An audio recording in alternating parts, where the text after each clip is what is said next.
बाबू लालू प्रसाद यादव को देखे गिड़गिड़ाते हुए किसी का आगे, रोते हुए, समझौता करते हुए। बाबू लालू प्रसाद यादव जी किसी का आगे अगर घुटना टेकते तो बाबू लालू प्रसाद यादव को बार बार जेल जाना नहीं पड़ता, राजा हरिश्चंद्र होते और तेजस्वी यादव बिहार का मुख्यमंत्री होते। मुख्यमंत्री बने लालू यादव, उस पे भी कह रहे हैं कि नीतीश कुमार का हाथ था, इसीलिए वो मुख्यमंत्री भी बने थे। उनका खुद का सुनिएगा तो बोलते हैं कि हम एक नेता को इतना न गाली दिए कि हम नेता बन गए। जिसके बाप दादा को दरवाजे पर खटिया और मचिया पर बैठने की इजाजत नहीं थी, उसको सत्ता में भागीदारी दिए। आज जो इतने लोग बोल रहे हैं वो बाबू लालू प्रसाद यादव के कृपा से बोल रहे हैं। अगर बाबू लालू प्रसाद यादव का सामाजिक न्याय नहीं होता, इन लोगों का बरबोलापन नहीं होता। उनको पूछिए ना कि कर्पूरी ठाकुर को गाली कौन दिया। नमस्कार, द एक्टिविस्ट देख रहे हैं, मैं हूँ आपके साथ प्रिया मेहता। उर्मिला ठाकुर इनसे खास बातचीत करेंगे। जिस तरीके से मैथिली ठाकुर बंगाल पहुंचती हैं, वो कहती हैं मैथिली ठाकुर हम असहज महसूस कर रहे हैं, कैसे देखती हैं? असहज महसूस क्यों नहीं करेगी? जहाँ से वो आई है वहाँ अभी महुआ बाग है कि नगर है यूपी में, वहाँ एक बीजेपी की महिला का वीडियो वायरल हो रहा है। अभी पत्रकार हमको पूछ रहे हैं, वहाँ उस पार्टी में रहने वाली हर महिला असहज महसूस करती है। जब देश दुनिया में परचम लहराने वाली लड़की के साथ जो है ब्रिजभूषण जैसे लोग शोषण कर सकता है, तो ये लोग कहीं भी जाएगी तो जहाँ से गुजर के जाती है तो लगता है पूरा दुनिया वही है। काहे कि चोर जब गाड़ी में चलता है और दूसरा शरीफ आदमी घूमता है तो चोरबा सोचता है कि भी कहीं चोरे तो नहीं है। तो उसी तरह से जब बंगाल गई है तब जिस तरह का वातावरण से निकली है वो वातावरण तो महसूस करेगी ही। मैम, लालू यादव पे बड़े आरोप लगा रहे हैं। सम्राट चौधरी ने साफ तौर पे कहा आरएसएस के घुटने टेकने के बाद सरकार बनाए थे लालू यादव। बाबू लालू प्रसाद यादव देश ही नहीं दुनिया के सबसे बड़े समाजवादी नेता हैं, जो उन आता ताइयों का आगे, तानाशाहियों का आगे कभी घुटना टेके हैं न टेकेंगे। इतने बार जेल दिया। बाबू लालू प्रसाद यादव को देखे गिड़गिड़ाते हुए किसी का आगे, रोते हुए, समझौता करते हुए। ये बोलते हैं, इनका बरबोलापन है, नहीं बोलना चाहिए। प्रथम बार वहीं से विधायक बने थे, नाबालिग में ही उनको मंत्री बनाया गया था। नाबालिग थे उसी समय वो मंत्री बने थे। तो अगर इस तरह की बातें बोलते हैं तो ये उनका सोच है।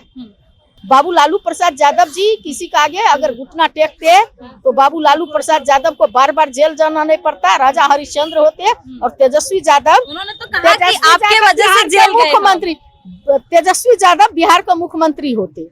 हाँ। उन्होंने लालू यादव पे कहा कि आपके वजह से मुझे भी जेल जाना पड़ा था, अगर आपके साथ रहते तो हम आज मुख्यमंत्री नहीं बन पाते।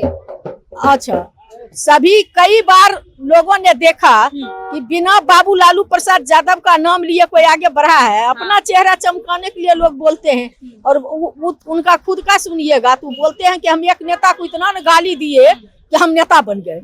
तो वहाँ तो यही है, नरेंद्र मोदी जानते हैं कि बाबू लालू प्रसाद यादव कितना शक्तिशाली है और बड़े शक्तिशाली आदमी का नाम लेकर के कोई छोटा आदमी उछल रहा है तो नरेंद्र मोदी कहते यही सही लोग होगा, इसी को आगे करो, इसी को आगे करो, कम से कम बोलता तो है। तो वही बात है। मुख्यमंत्री बने लालू यादव, उस पे भी कह रहे हैं कि नीतीश कुमार का हाथ था, इसीलिए वो मुख्यमंत्री भी बने थे। किसी का हाथ नहीं था, जनता जनार्दन का हाथ था, जो जिसको विधानसभा में उन्होंने नहीं, जिसके बाप दादा को दरवाजे पर खटिया और मचिया पर बैठने की इजाजत नहीं थी, उसको सत्ता में भागीदारी दिए। आज जो इतने लोग बोल रहे हैं वो बाबू लालू प्रसाद यादव के कृपा से बोल रहे हैं। अगर बाबू लालू प्रसाद यादव का सामाजिक न्याय नहीं होता, इन लोगों का बरबोलापन नहीं होता, जननायक कर्पूरी ठाकुर का गाली सुने हुए नहीं होते। उनको पूछिए ना कि कर्पूरी ठाकुर को गाली कौन दिया, तब पता चलेगा। बाबू लालू प्रसाद यादव को झूठा इल्जाम में जेल कौन, एक को बेल और दूसरे को जेल जो है। उधर इधर जो रहता है कुछ नहीं भी करता है, इल्जाम भी लगता है तो अपराधी हो जाता है। उधर अपराध पर अपराध करता है, बाहुबली कहलाता है। सरकार बदल गई, मुख्यमंत्री बिहार में बदल गया, नया मुख्यमंत्री बिहार को मिला है, नया सम्राट बना है, बिहार को नया सम्राट चौधरी मिले हैं। क्या लग रहा है अपराधियों पे अब होगा, कम होगा? पहले भी तो वो गृह मंत्री थे, यहाँ गृह थे ना मंत्री। तो अपराधी पर लगाम लग गया।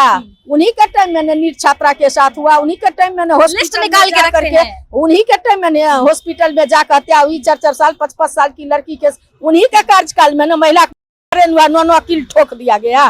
तो अपराध कम होगा ही नहीं जानते हैं, लेकिन हाँ मैं बधाई देती हूँ मुख्यमंत्री को और कहना चाहती हूँ कि आप अगर कहते हैं कि मैं बना हूँ तो विकास होगा बिहार का, तो 20 साल में आप लोग का जो एनडीए की सरकार थी यहाँ, और बिहार जो नीति आयोग की रिपोर्ट में सबसे नीचे पायदान पर थी, उसको नंबर 1 बनाइएगा। व्यक्तिगत निवेश, व्यक्तिगत जो है आय, पलायन रोकिएगा, बेरोजगारी खत्म करिएगा, शिक्षा, स्वास्थ्य, जो आज भी जाइएगा दिल्ली एम्स में तो बिहारी कितना मिलेगा इलाज का, सारे चीजों पर आप कामयाब होइएगा, तब लगेगा कि आप अच्छे मुख्यमंत्री हैं। और विशेष पैकेज, विशेष राज्य का दर्जा बिहार को दिलाइएगा।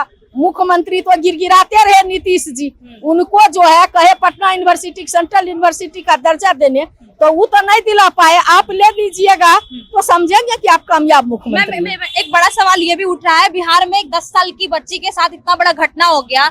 बीजेपी की महिलाएं अगर कुछ होता है तो हर चीज में प्रोटेस्ट करती हैं, लेकिन उस बच्ची के लिए अब तक कुछ नहीं किया उन्होंने। वो जानती है ना कि अमन बरू अमन चलू की सरकार है, सत्ता संपोषित अपराधी अपराध कर रहा है, तो कैसे बोलेगी? वो भी तो एक महिला है, उसको डर है, बोलेंगे तो पार्टी से निकाल दिए जाएंगे, इसलिए नहीं बोल। बंगाल में चुनाव है, तेजस्वी यादव पहुंचे हैं, रैली है, बड़ी भीड़ उमड़ रही है, क्या लग रहा है बंगाल में ममता बनर्जी जीतेगी? बिल्कुल जीतेगी। सामाजिक न्याय का झंडा बुलंद होगा वहाँ, और हमारे आदरणीय नेता को देखने के लिए युवाओं का आइकॉन है, सच्चे राजनीति के सच्चे राही हैं, जन सरोकार के सवाल पर सड़क से लेकर सदन तक संघर्ष करते हैं, कुर्सी के लिए लड़ाई नहीं लड़ते, देश और दुनिया जान रही है। वो हमारे पार्टी के राष्ट्रीय कार्यकारी अध्यक्ष है, नेता प्रतिपक्ष भी, उनको तो देखने के लिए लोग लड़ाई एक झलक पाना चाहते हैं। चलिए, तो हमारे साथ सीधे बातचीत करने के लिए उर्मिला ठाकुर थी। साफ तौर पे इन्होंने कहा जिस तरीके से तेजस्वी यादव यात्रा पर निकले हुए हैं, रैली पर निकले हुए हैं ममता बनर्जी को जिताने के लिए, तमाम चीजों पे सम्राट चौधरी नए मुख्यमंत्री बने हैं, लगाम कब से लगेगी, कैसे लगेगी, तमाम चीजों पे हमने बात की। बहरहाल इस पे आपकी क्या प्रतिक्रिया, कमेंट कर बताएं। तमाम खबरों के लिए बने रहे द एक्टिविस्ट के साथ। प्रिया बाता की रिपोर्ट पटना से।